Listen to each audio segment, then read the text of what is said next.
everyone, and welcome to our weekly Power Lounge. This is your place to hear authentic conversation from those who have power to share.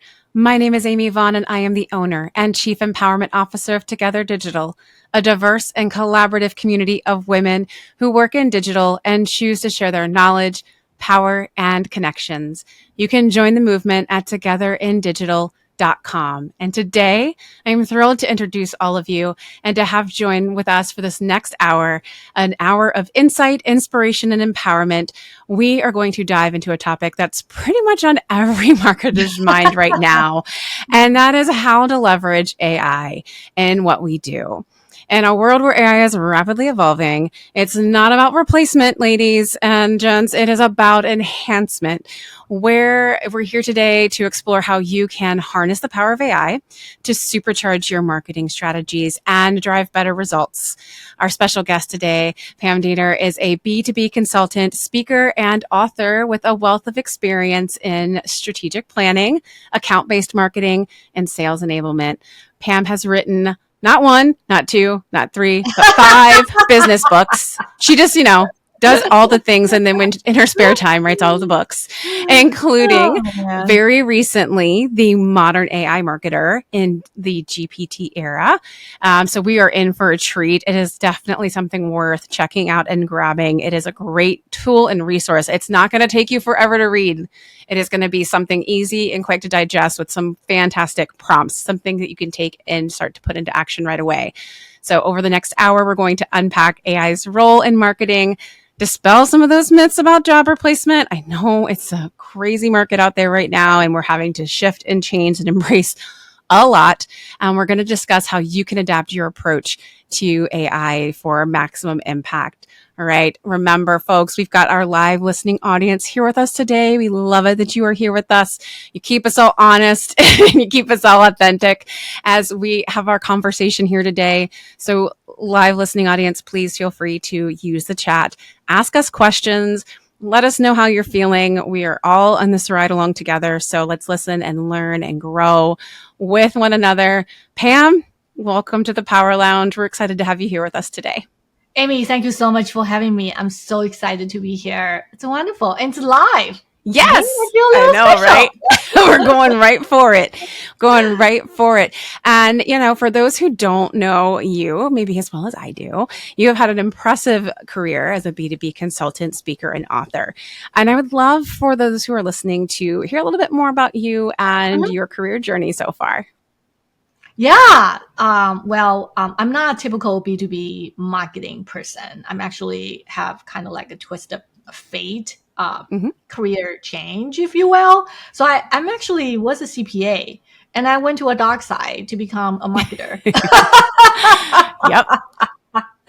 So I work in a big corporation for a long period of time. And way back then, they actually encourage us to move around.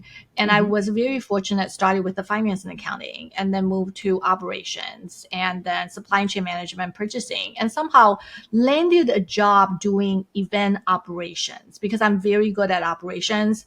So that manager hired me to actually do event operation. And somehow that led to trade show events, which is I did for 4 years. So if any one of you doing trade show event, salute. It's a hard job. And Amy, you know it pretty well. If you do the event, you know exactly what I'm talking about.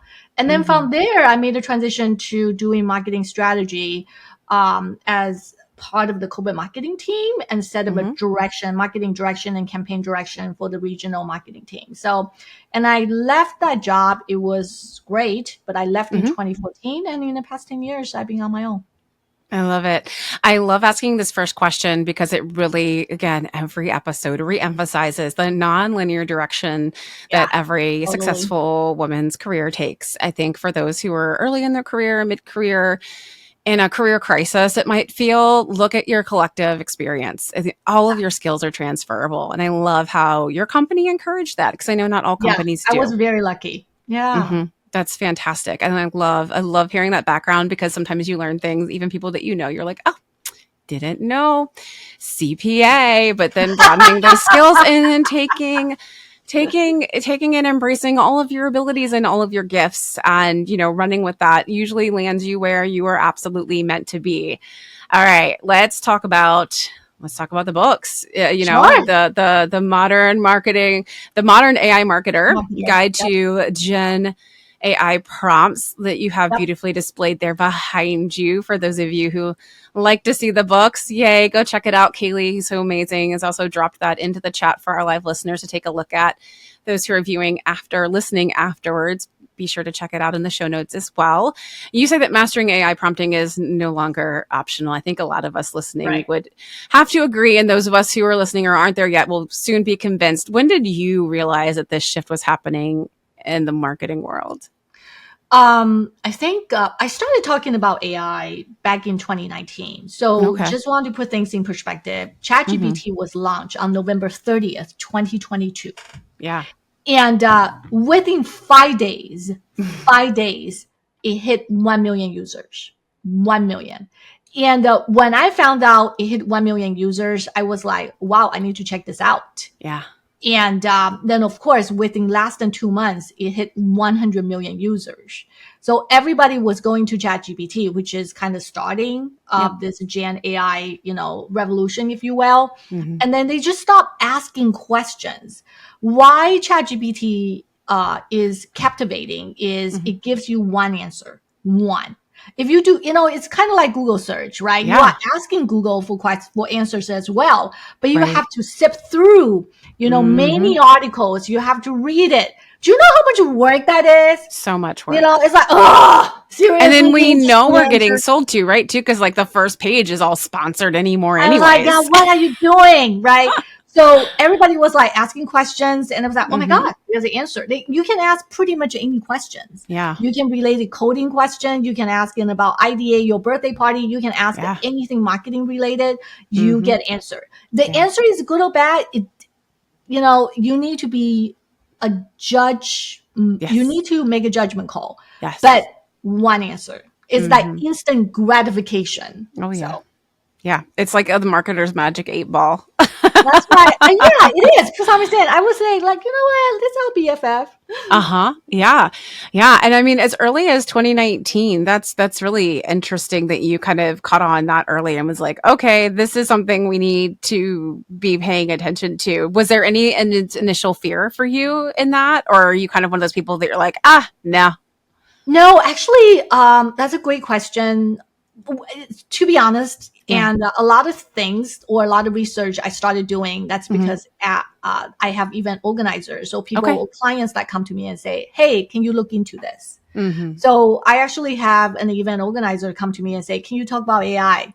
Yeah. And I was like, "Sure, no problem." And I turned around, I was like, I don't know what I'm gonna say. I just don't know. But then I started doing research, and way So back you. then, it's not. I call it like the Chat GPT kind of launched the consumerization Right. of AI. But way Mm-hmm. before them, that people can actually use the algorithm or use a large language model to actually taking advantage of AI is big companies like Yeah. Google, like Mm-hmm. Amazon. Like for example, the great example of AI is when you buy something on Amazon, they have the recommendation, you like this, Yes. therefore you will like these two. Mm-hmm. Check it out, right? Yep. So the AI usage model I was using is more kind of like enterprise Okay. applications, Yep. and less on kind of like how the marketer can apply to it. True. Okay. And then Okay. of course, after ChatGPT, the whole Generative. world changed. Generative, yeah. I Yep. think generative really lit the spark. I think a lot of us kind of didn't really understand what AI was and how much it was actually like in the background of our lives as Exactly. marketers and Exactly. being leveraged as a tool. I mean, even in like creative applications and, like image editing and things like that. Yeah, we don't realize how much it was in the background.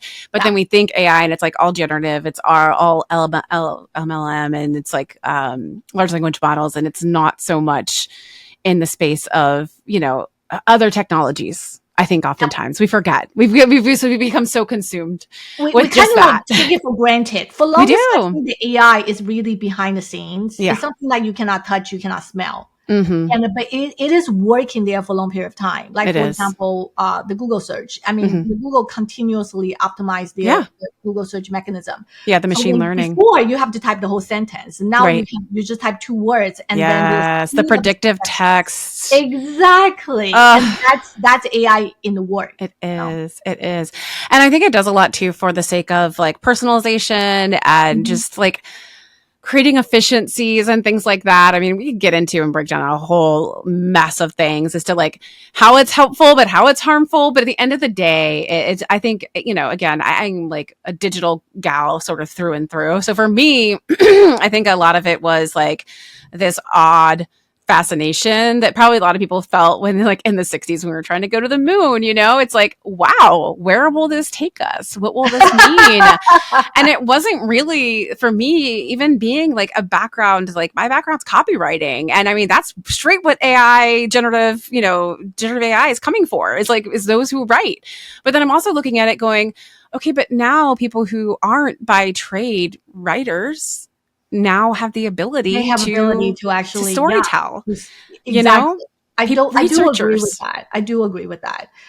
And so if you are a copywriter, I definitely feel there is a threat. Mm-hmm. And in terms of like AI can write faster and quicker. Mm-hmm. That doesn't mean, AI can write better. Agreed. And Agreed. you need to understand your brand. You need to Mm-hmm. understand your product. You Mm-hmm. also need to understand your audience. Yes. And you know what tone and manner will make them click. Mm-hmm. And you have that knowledge. AI Right. doesn't. The only way AI can have that knowledge is through prompts, Right. through your Yes. direction of Mm-hmm. guiding them.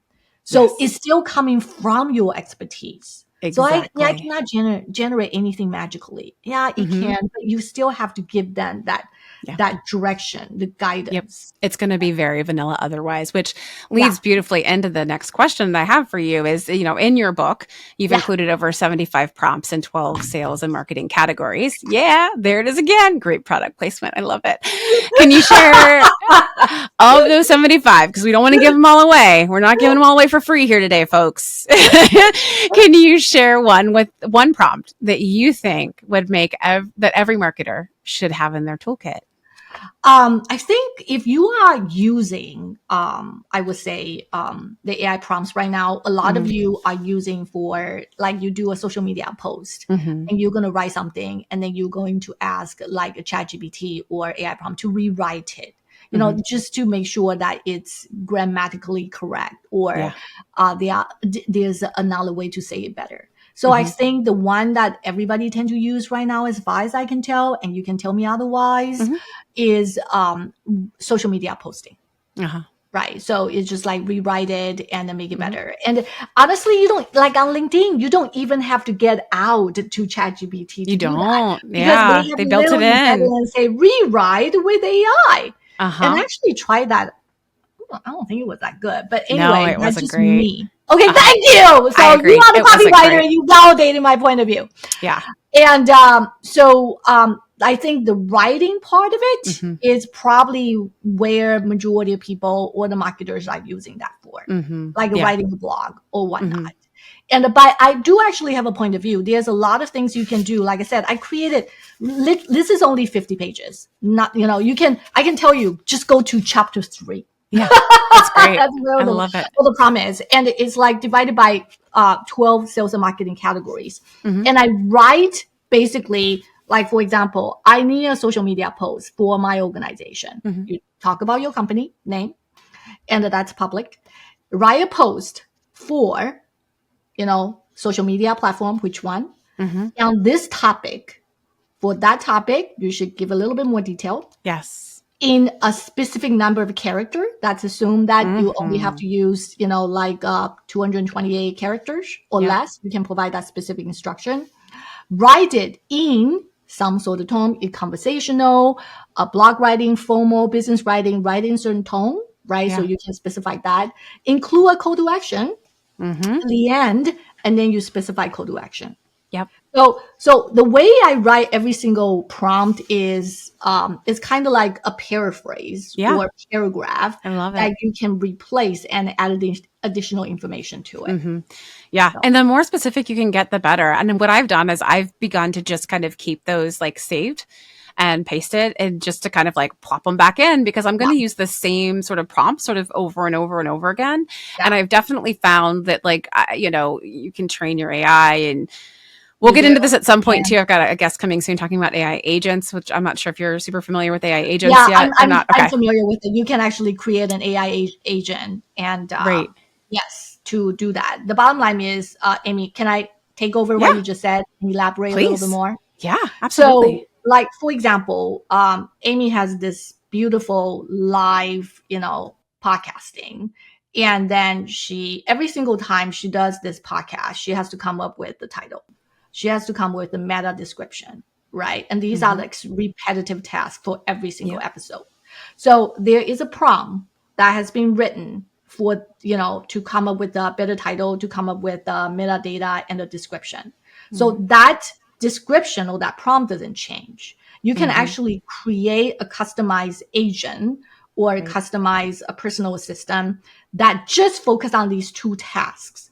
So when you just have to change maybe the title and or give a little bit information about this specific episode, and then that agent will create Mm-hmm. the topic for you, because it's repetitive tasks and you build an AI agent for it. So you kind of automate, if you think about it, that specific process. Yep. I was Yep. like, I oh love my it. That's a God, this great. is so good. It is so good. Well, because it's like that next phase, right? It's that next step. So many of us are kind of it's maybe a little hard to get your head around, but I love the way you just explained it so much, Pam. And it's like it's also I like to explain it as like a toolkit, right? Like It is a toolkit, you yeah. wouldn't grab a hammer out of a toolbox to tighten a screw, right? Yeah. Thanks, thumbs up. You want to grab, a screwdriver to do that. And you're not going to, build a tool to do that, to screw in the screw every time, the screwdriver. You're going to want to just have the tool already built, So it's like, that's what an agent is. It's like literally Yeah. having a screwdriver already set and already It's made already to set. Yeah, done. because you are using that same screw, every single time. So that's Yep. automate that process to Yep. make it easier. So Amy So doesn't much have to think easier. all the time like, oh my God, I'm talking to Pam about AI. So what should the title be? Right. And the same Am I prompts over and over again. exaggerating? Yeah. And it's so great too, because once you've like, and I mean, you've got processes out there too that will help you kind of build and create and I've seen this too. I was at Black Tech Week here in Cincinnati a couple months ago, and there was a guy there talking about like building out and programming agents for doing even like financial reporting and finance work, talking to a CPA here. So like, there's a lot of stuff, not just marketing tasks even now, that can actually be automated and done to a certain degree. Obviously, you have to keep what they call like the human in the loop to check for like error and Oh, processing totally, and totally. management. Because as these agents, like there's, again, not to break anybody's brain here, we're getting a little off topic, but I start to nerd out. These agents can actually like work across like collaborate and work with each other and actually oversight with one another to some degree, Yep. apparently within some technologies and platforms I'm hearing about and seeing, which again, not to break anybody's brain, but here's the thing. It's like, it's important for us to hear, see, and learn about these things, because at the end of the day, this is just how our work is evolving, right? And if you think about it, it used to be that, generations before, we built cars and things by hand. And then there came a That's time right. when we got out of the assembly line and But machines started being the things. taking over, yep. It's kind of But that same revolution. You know what I'm saying? it is. It absolutely is. So all of the work that you're doing, I love that you're creating content for folks that feels, digestible and specific and actionable. And so when you were talking about creating these books and sharing them and I got my hands on them, I was like, we have to have her on the podcast, because I know this is such a big topic for a lot of our women out there that are members, and then those who are, listening to the podcast. And it can feel overwhelming and it can feel daunting, because maybe you Yes. aren't as big of a nerd about this as maybe you and me.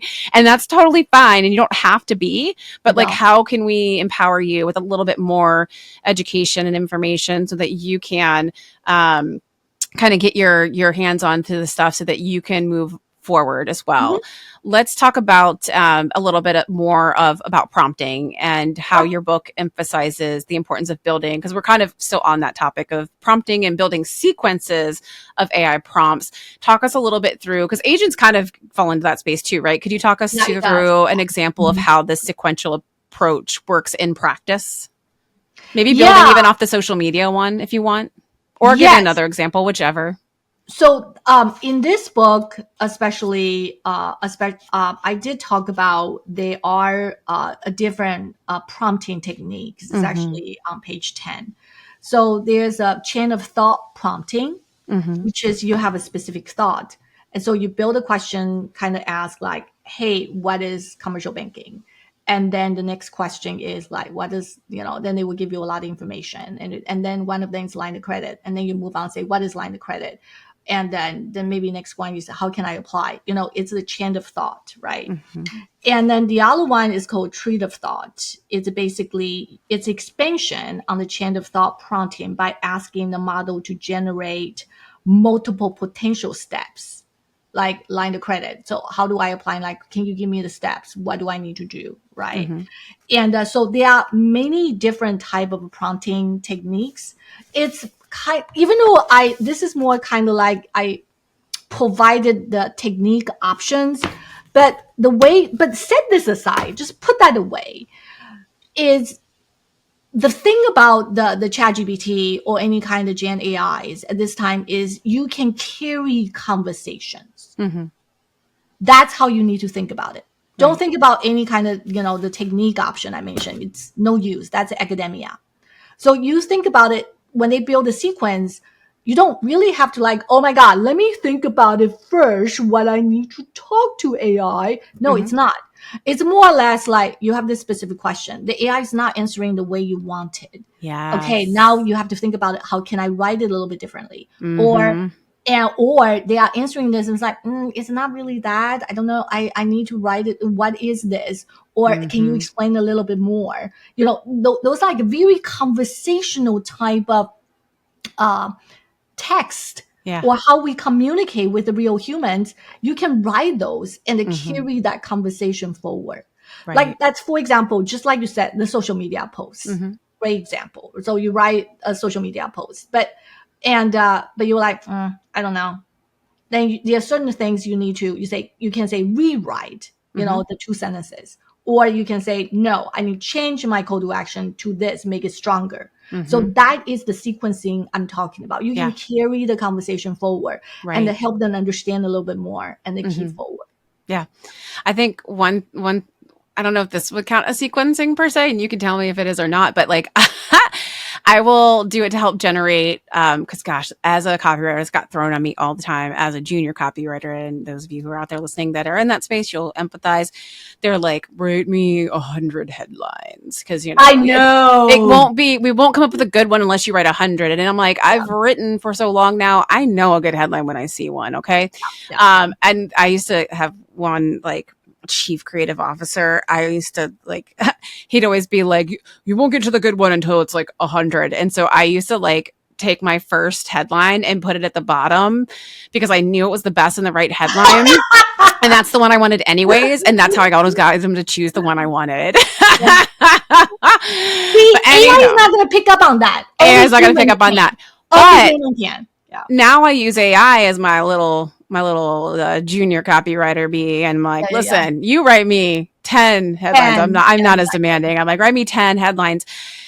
In my sequences, then I'm like, okay, given that this is my audience and that this is my objective, which of these headlines do you think will be the most effective? And I have it analyze itself. That's a sequencing because okay, I have done that as well. So it's very interesting to see how AI analyzing. Yeah, it's fun. Subject line. Some of them I was like, oh my God. Okay, I get that. They were like, well, this is actually more benefit driven. And the other one is more conversion. Yeah. And that one, it's like they are analyzing. I was like, it's so fun. It's so fun to watch it analyze itself. And then what I'll do is I'll throw it into a subject line tester and I'll get the scoring and I'll get the recommendations from the subject line tester and I'll take that feedback, throw it into the ChatGPT and I'll have ChatGPT fix it.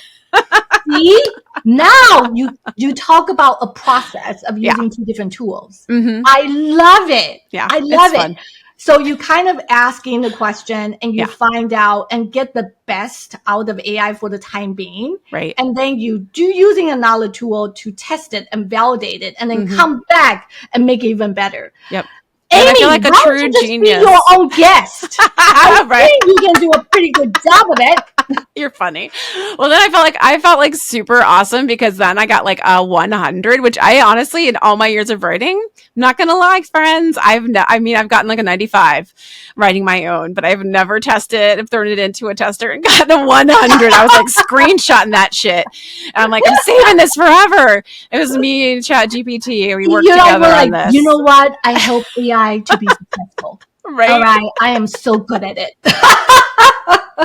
We're a great team, me and AI. Oh my gosh, so funny. I love it. But yeah, I think it's again, I'm a collaborative person. So even whether it's a person or a bot, I'm down for it. I'm down for it. You were Awesome. like equality, inclusion, Right? is all good. Yeah. I mean, because again, at the end of the day, you know what? I've got, like you said earlier, I've got the insights, the human insights. I have got the empathy, you know, and I've got like the final say and judgment on those things. You know, it wouldn't have got there without me. Exactly. It wouldn't have got there without me. That's where humans still provide value. I don't know how that will evolve.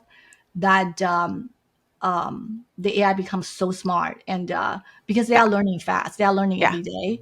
Yeah. And well, that was my next question is Yeah. how you see the role of human expertise evolving as AI prompting becomes more sophisticated. Like what does our role begin to look like?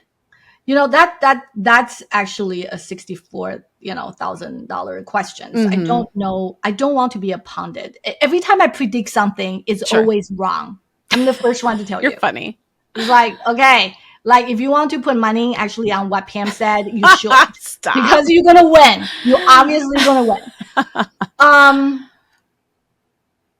I think about that often in terms of, you know, that AI becomes super smart. And I mean, like several weeks ago, that the OpenAI basically said the ChatGPT will have reasoning capability. Okay. But who defines reasoning? Right? Yeah. What is their definition of reasoning? So do they have a cognizant capability? You know, but but they said it's going to, obviously when you prompt something, maybe they will provide certain kind of logic behind it. So they are going to give you even better and answer that tailor for you. I don't know what that means. Yeah. Because I know people that can't reason. So yeah. Sorry. Sorry. I love it. I don't know like how far that AI can do, but you also have to bear in mind AI at this point that working with us, they are software. They are algorithm embedded into devices or embedded into a software. Imagine one day they house that with a form, with a robot. Sure. So in a way, whatever we are doing right now, we collectively as a human race are building the brain of AI, right? Because eventually you're going to host it. That's how I see it. Yeah. Yeah. If it just makes you wonder. How does that help us in the long run? I don't know. I cannot tell you. And we have seen enough, I guess, Hollywood horror films, like in terms of like the Terminator is probably the best example, or even Data from the Star Trek, The Next Generation. Yeah. That they do actually kind of have the human capability. Yeah. And it's obviously, you know, you can also say, will they eventually have a conscious? And how they will treat us. I don't have an answer for it, but I can only tell you is at this time, they are still just part of the machine. Yeah. Or part of the algorithm. Yeah. And what can you do to make the best out of it? Yeah. Yeah. I agree with you there. I think it is a more, to me personally, I think it's more of like, I think there's going to be a leveling out a little bit to some degree, just based on like certain I think Saber fighting? Are we going to just do saber fighting with AI? no, I think it's going to be more of like I think it's going to level out because of corporate greed and money. Yeah.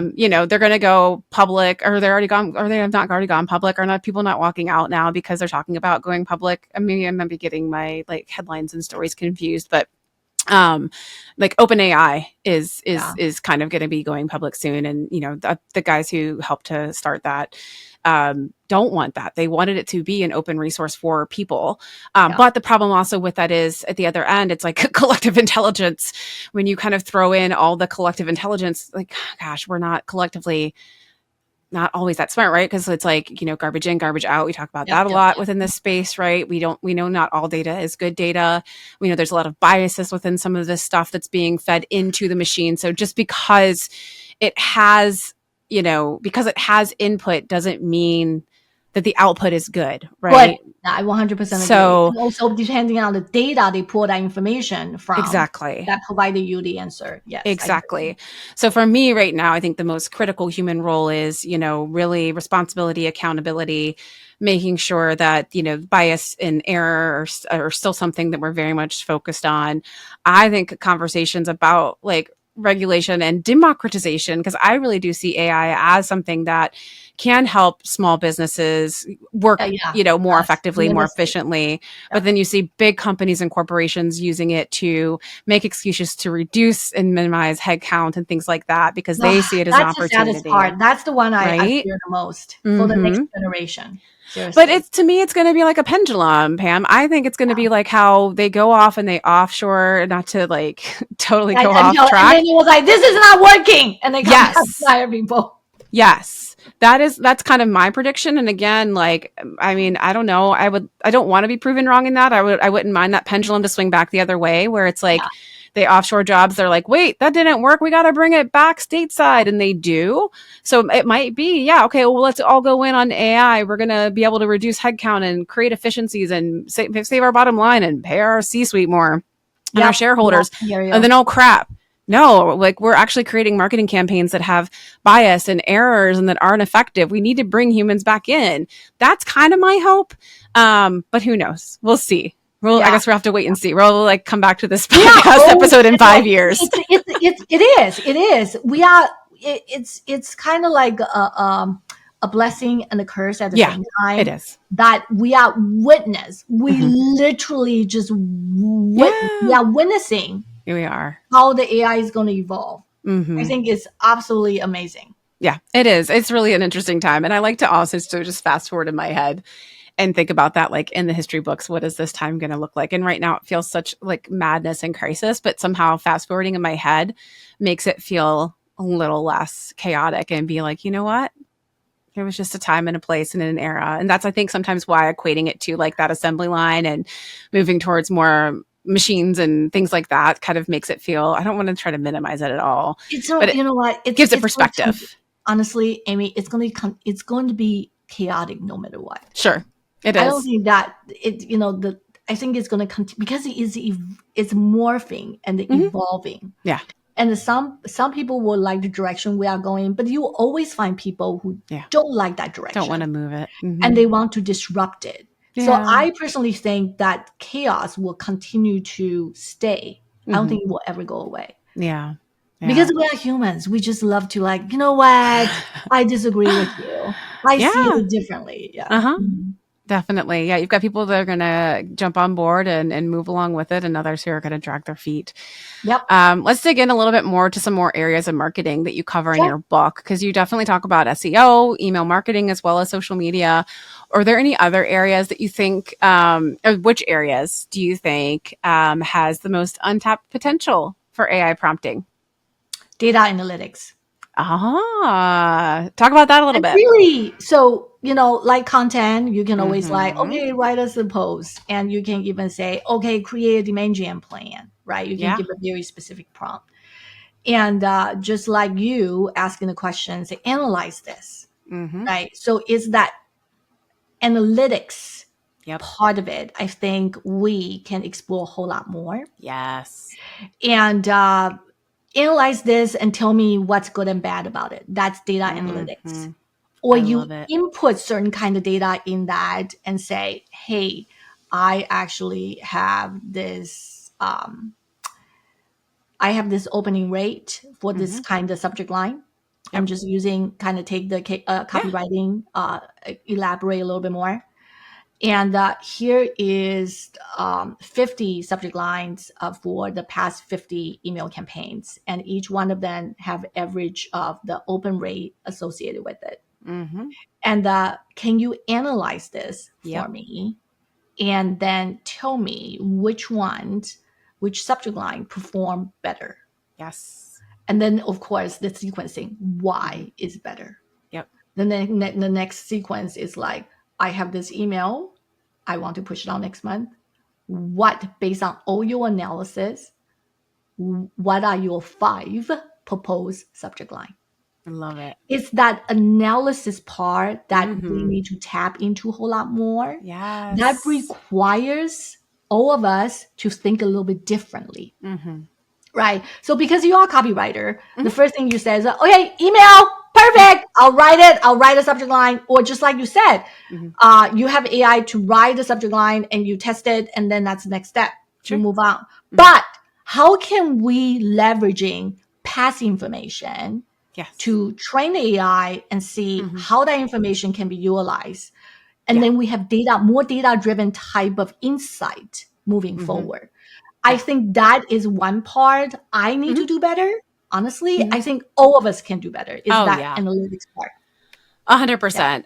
And surprisingly, honestly, Pam, this is where I thought I would see more of it, even though my background is writing. I am, as many of you know who listen to the podcast historically and past episodes, you've probably heard me share this example. I was working at an agency. It was kind of like early days of social listening, and they Mhm. were talking about, oh, we've got all this data. And again, a big data, right? All this Mhm. data in marketing. We're like, look at all this wealth of information that we're sitting on. But it's But like, what are we going to do about what in it? the hell are we doing with it? And I even wrote an article back then. I think it was in 2010. I think it's probably still living on my LinkedIn, talking about like the tension and the balance of like big data and the creative gut. That was in the Post, and it was like, I love it because I think data is important. I'm married to an applied mathematician. He was like a PhD at the time. He was at a university, Really? and Oh he my does. God. So Mhm. you are on the creative side and he's Yeah, completely on the other end of the he's the spectrum. opposite, although he's very Amazing. creative too. I will argue he's very creative too. And he does mathematical modeling and computer science as well. And so in mathematical modeling, it is taking a lot of big data and it's analyzing, it's leveraging essentially machine learning, AI effectively, and modeling. So computing and creating and shaping and showing, with a ton of data Yep. what might happen within a clinical research environment and setting without actually having to do testing on like animals or people. And so Yep. I'm watching at this, company, this agency, they're like, oh, look at us. We've got all this sentiment analysis and we've got a model that we've created to show what that looks like. And I knew they were just pulling it out of their asses, really. And I went home to him and I was like, listen, what you're doing, we've got all this data, but really like computing is the way. And I didn't know AI was a thing. And like, but I knew what he was doing. I was like, that's how we analyze. Like for human brains, we can't process all that information. We Yep. can't scour all of that data and find the nuance or model, right? And Yep. put it and visualize that information in a way that allows the human eye brain to process and go, oh, there's the pattern. That's what I need to pay attention to, right? That's what I need to look for. And so now that's a lot of what he's doing. So you said you came to the dark side. Now he's on the dark side, doing that for an AI company as well.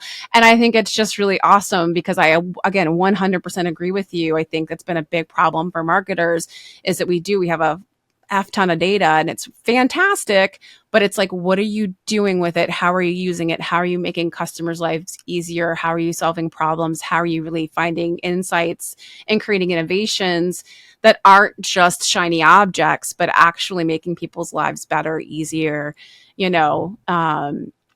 the end of the day, versus just adding a feature or a function because you think it's just going to, be the next big Yep. thing. And it's like, I don't know. And I agree. I am I'm so glad that was your answer. As you can tell, very excited about data analytics and what AI can really do for that space as well, for sure. for sure. And I get Gen AI is like kind of where it's all at right now, but Yeah. I really think to me the next phase is that where people need to be paying attention. So if you're not using it in your data analytics, start doing it, folks. All right. Can you share a little bit of an example of before and after scenario where a well-crafted prompt significantly improved a marketing outcome? Yeah. So this is the way I was looking at the before and after. It's unfortunately it's more or less kind of like compare human versus AI to some Mm, extent. okay. Like for example, if the before and after using AI, I always kind of using myself as Hmm. an example. So before I use AI, what are the things I usually do, and then what is the outcome of that? And the Yep. other one is after using AI, what is the outcome of it? So let's just use the email marketing as an example. Yeah. Same thing, right? So before and after, before you use AI, you create a subject line.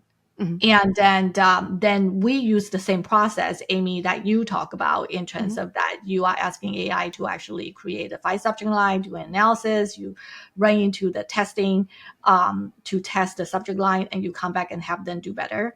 Hmm. So the way I would see, a lot of time you need to have a point of view or benchmark in terms of how AI is doing or making an impact on the job that you do. And that's Hmm. assuming it's email marketing. So you should have a subject line that's 100% created by human. You also should have a subject line 100% created by AI. Can you do A/B testing? Yeah. Oh, I love that. Yeah. That's to me, it's before and after. And then you have data to support Mm, it. Like, you know what, for this round, human one, yeah. AI zero. But for next round, it might be, one and one. Who knows, right? That's But I think it's interesting. very important. It's Uh-huh. very important that once you are using AI, but you still need to demonstrate your value add. Like Yes. the Oh, that's example so I'm sharing with important. you, the example I'm sharing with you, that give you some data. If the AI is performing better, okay, so be it. Great. That's a data Hmm. point. But that's Hmm. assumed that the human subject lines perform better. That's a data point that you can, speak loud and proud, Yeah. right? So Mm. that's what I see in terms of you need to kind of quantify AI's impact as well. A lot of time we are using it as we are using it. Hmm. We just said, okay, they come a pretty good post. I just Right. posted, Yeah. right? So is it possible you can look at a couple samples and then have Hmm. a point of view? Which one performs better?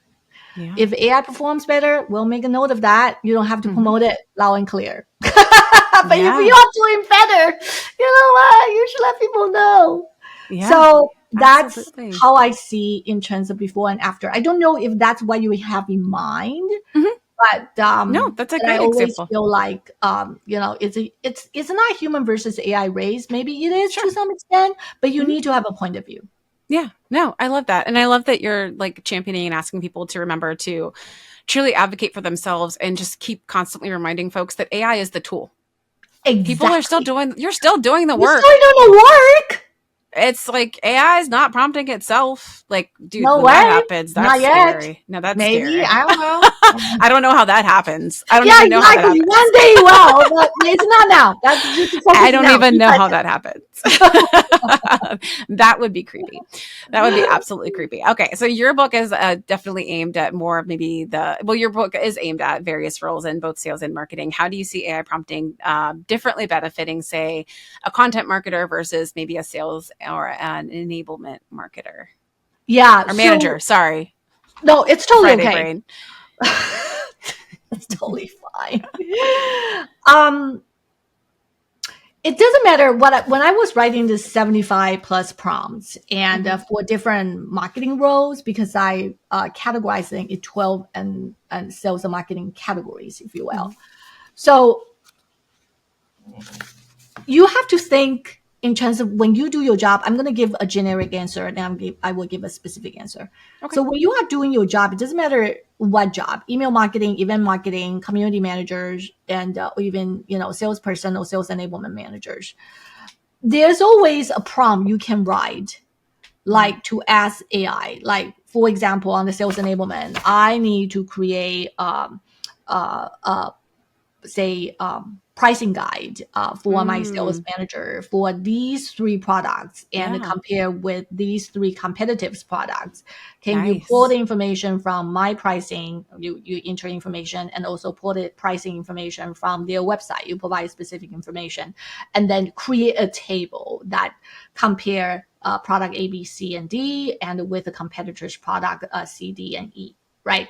So you can actually do a very specific a prompt for that. And by the way, when you say create a table, the ChatGPT can actually do that. Nice.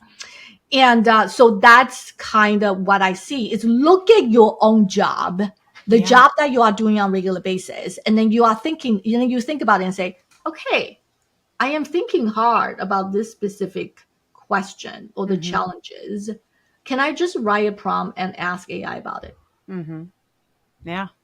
Okay. Yeah. So that's one way you should turn around in terms of how you think. That helpful. So focus on your job, what you do, and then see if AI can provide value. Yep. Okay. Then Love of course, specific job, like if you are doing if you are content marketer, sorry. And if you are creating content, of course, using AI and provide a very specific guidance and create long form content or short form content for you, that's definitely given. And we've been talking about those examples plenty in this podcast. Yeah. Yeah. I mean, it's just amazing. Like the amount of content planning and strategy and outlining you can crank out in such a short amount of time. It's amazing. It's just, it's wonderful. And like I said, it's just when you are a small business and you've got limited tools and resources, it's like, it's amazing. And I love this idea of like the competitor, like the analysis, the table, the pricing. I know I've definitely used it too for like writing or just helping me get started on writing like those emails for sales. Because sometimes I feel so like forced, even when I'm trying to write them myself. Hot tip here, I will go and I will find like their bio or any personal information about them. And I'll put that into the prompt as well and ask AI to make sure that it includes some sort of personal, like kind of detailed to them so that it really, like I actually was using it more for like press releases and trying to reach out to the press about our upcoming conference. And I really wanted it to speak to, again, because I'm like, I want to grab their attention. Like they report on specific aspects about our community. So I really want it to tie to what they are reporting on. And so it's like making sure that it hits those points. This is also great for job seekers too. We do a job seekers peer group every Thursday for Together Digital members. And we were talking a lot about this, how much AI is a great tool for job seekers right now, because when you need to craft, cover letters and resumes, and every single one has to be very specific. Yeah, it has to be tailored and customized. Yes. Yeah. AI can be such a fantastic way to really help you kind of get a great start on making sure that you're hitting all the right notes. Again, obviously you've got to kind of do the work and go through and make sure everything is right there and accurate. Exactly. But it really does help. Go ahead. That's what, sorry, I apologize to interrupt. No, you're fine. Sorry. But you hit the core. You still have to do that job, the last 20 miles. Yeah. Even though they had created the draft for you, you are the one still needs to read it. And you have to proofread it. You cannot just take it blindly. And I think that's very important. Yeah. You've got to add the finishing touches and the color as well. Because I can't, again, it's coming from a writer, right? It's especially when it's coming from me. I just feel like there's just certain words. And I mean, I will tell it over and over again. I'm like, stop saying this specific word. Like nobody says this. I'll yell at it. I'll be like, nobody says this word, and I don't know why I can't think of any of them right now, but it'll there's certain words it'll just say over and over again. I'm like, please stop saying that in the digital world, in the digital landscape. I'm like, nobody says that. Yeah. And unleash. Yes. Oh my God. Like you ask them to write anything. They always like unleash the power of. Harness the power. I was like, stop using those words. I 100% agree with you. Banning these words from your vernacular, AI. I love it. But yeah, you really need to kind of make sure you bring in the language that's truly you, so it sounds authentically you. Yep. All right, let's talk about. So on that note, I think this is a great segue as well. Like, what are some common mistakes that you see marketers making when it comes to crafting AI prompts, or even just leveraging AI in general? It just too generic. It's like you cannot say create a marketing plan for me. Yeah, not like that's not going to happen. No. So you have to put into your thoughts in terms of your prompts, like create a marketing plan for this type of company, for this type of products. Our challenges for our marketing plan so far are blah, blah, blah, blah, blah. And we've been creating marketing plan. You can even upload your marketing plan, and our target audience is this. But so far, we have not been able to meet our KPI, which is the following. So you provide all that information. So you have to do prep. Yeah. In a way, you have to know your products pretty well. You have to know Yep. stuff, right? So you have to how do you convey that knowledge of yours into like part of the prompt writing? Right. So to brief the AI bot, they can, spit out the information that you want. Yeah. Don't make it generic. No. And also put it into the right context. To me, those two are very, very important. That means sometimes you just have to write a bunch and then check it out. And again, do the sequencing like Amy indicated. Yeah. I think the common mistake is really, first of all, too generic. And second thing Yes. is also be patient. Like you know how many times I write a prompt? Oh my God. This is not what I want. And I have to walk away. I was like, AI, you are not performing today. I'm very disappointed in you. You know what I'm saying? And then you have to freaking walk away. Yeah. And so you have to be patient. Definitely. Well, and I, as you were speaking of him, it really just occurred to me too, for those of you that are listening that are non-marketers, I think you have to be careful. Like, do not think AI will replace your marketers. And I think a really good analogy is there is a gentleman, I'm not going to remember his last name right now. Gosh, and I feel bad because I want to give him some credit. So you guys can follow him on LinkedIn right now. His name's Terry. And he does beautiful food photography with AI, like complementary food photography with AI, where he puts together both real life photography, sometimes with AI backgrounds and AI integration. And the reason why Terry is so brilliant at what he does is because he has been doing food photography, lighting, set design, and everything for 30 a long years. Time. Yeah, exactly. He knows the tribal knowledge. 100%. Your marketers know what to ask. They know what dials to turn. They know what to tweak. They know what to ask for. They know when what ChatGPT puts out is wrong. And so it's like, if you are totally not well versed in marketing and you think that you can just go in and say, give me a marketing plan. No, like you can't. Like you don't, what you're going to get out is total BS, and it's not going to be accurate. It's not going to be right. Don't think that AI can replace your marketers. Please, please, please, please, please. And when you have people in AI using, marketing for marketing, make sure that they are marketers themselves. Because again, I think that's the beauty of what Terry does, is because he's a photographer first and foremost, and he still very much champions doing the art that he does, but knows now, really understands AI well. And also still has that legacy knowledge, obviously, of photography. And he couldn't do one without the other. So that's true. Just wanted to say that. It's also your expertise, right? I mean, you need to be able to judge what AI's responses are. You can you have to call it out. It's like, oh, this is a BS response. Yes. Or, oh, this is very, very good. 100%. That kind of judgment call comes from your expertise. Yes. Agreed. Yeah. Cause I was even looking at some of his stuff, and he had like croissants with like the layers and like crumbs. And I'm like, oh, and I used to do food photography for like Conagra and some other food brands. And I was just blown away. Oh and I've seen other stuff, and I'm like, yeah, no. Like that's clear. The lighting is really off. It is wonky. Like you can just tell things aren't right. But it's hard. It's hard to prove what's real and what's AI with Terry's work. All right, Courtney, I see you got a question here from our live listening audience. So thank you, Courtney. She's calling out the fact that I mentioned earlier that in some cases, different AI agents can work collaboratively with each other. Can you provide some examples of that and how these use cases might be valuable to marketers? We'll get into this probably more. I've got hopefully an upcoming guest from Verve. Sarah, who works with them there, will maybe get more into this with us too. And the case that I was sharing in that example, they're more of a tech company. They're called, I think, CrewAI, if I remember correctly. So you can look them up, and they're a multi-agent platform, and they definitely look at it from like a multidisciplinary role, in the sense of you might have, a like a running a reports type of a thing, like a financial reports person running something, who might then do a run and a check of like financial reports, then running a check through. I'm trying to think of the other agent that he created. He also created an agent that was like the CMO, who maybe ran marketing reports. Thank you, Kaylee. Of course, she found it really quickly and dropped it into the chat. I love it. You're so awesome.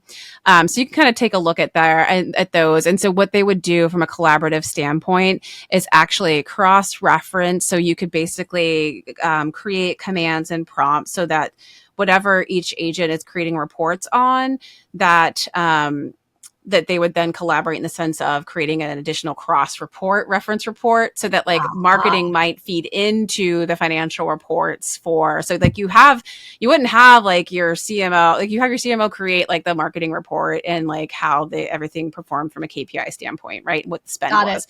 That would feed into the financial report. The financial person wouldn't have all that information and data. So it's more like they're kind of talking to one another. How that might work for a marketer, I don't know exactly yet. Like I said, this is like kind of newish territory.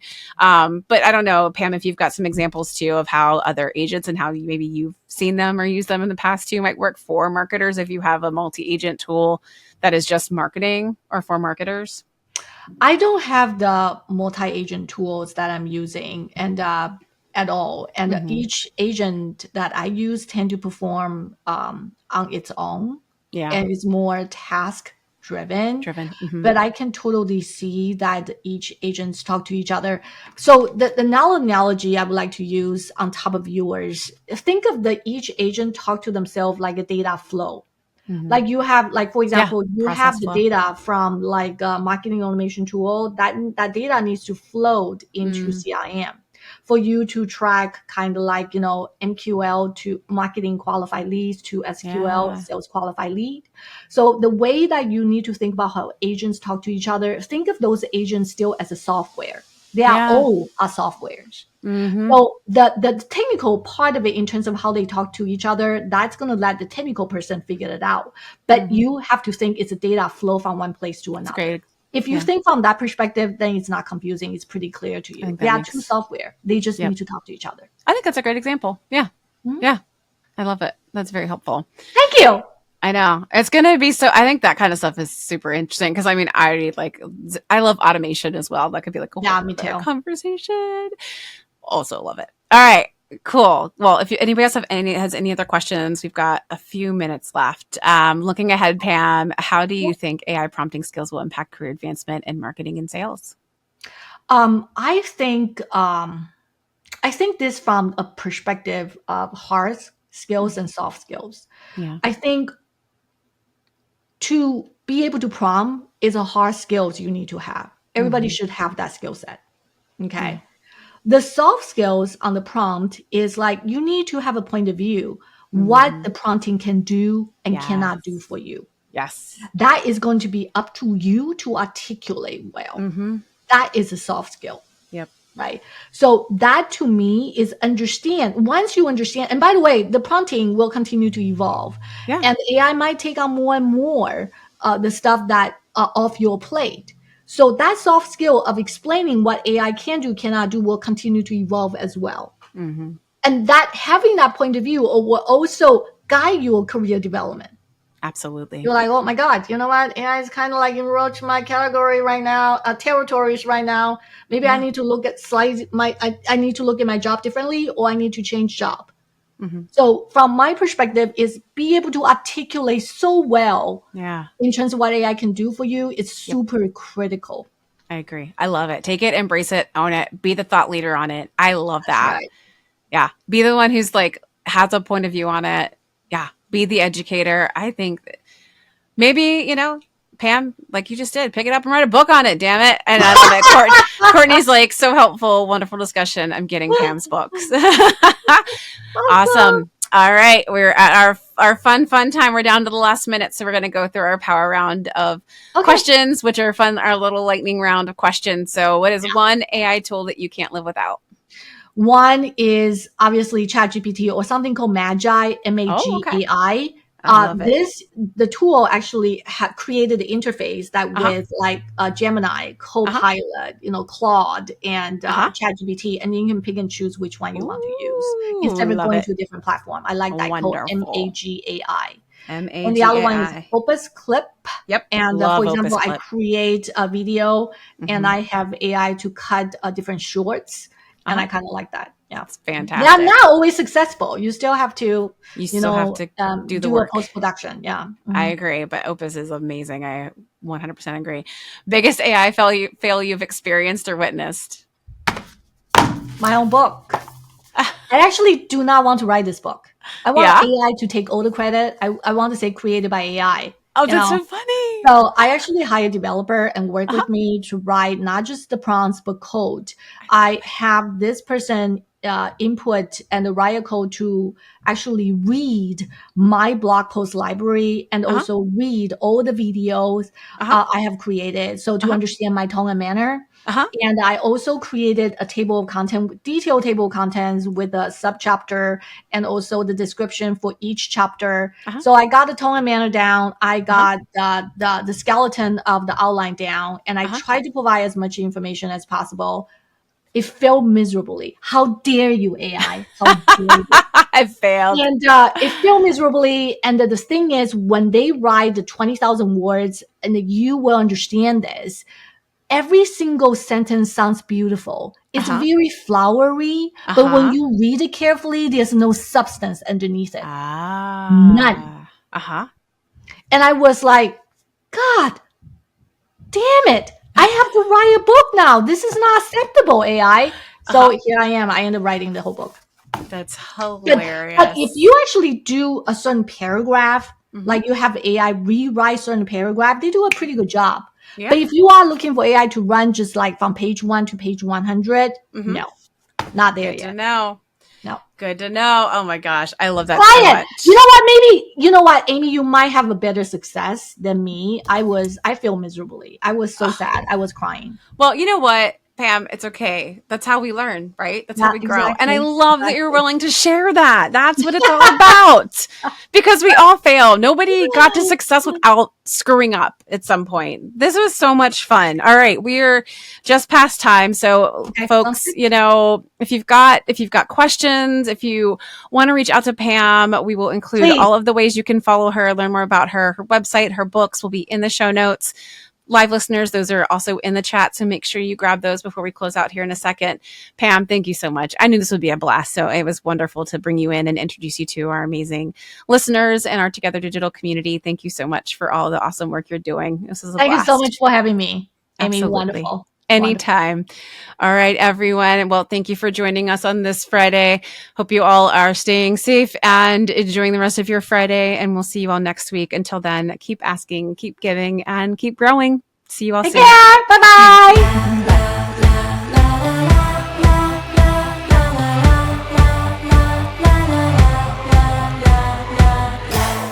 Produced by Heartcast Media.